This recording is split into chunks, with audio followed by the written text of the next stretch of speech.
Tired of those old Spotify playlists cluttering up your library?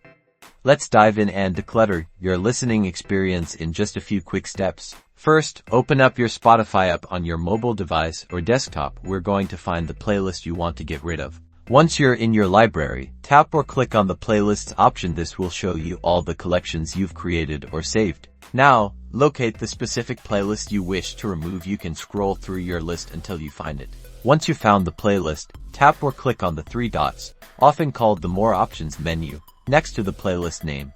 From the menu that pops up, you'll see an option that says Delete Playlist. Go ahead and tap or click on that. Spotify will ask for confirmation to make sure you really want to delete it. This action cannot be undone, so be sure this is the playlist you want to remove. Tap Delete to confirm, and just like that, your playlist is gone. You've successfully removed an unwanted playlist, freeing up space and keeping your music library neat and tidy.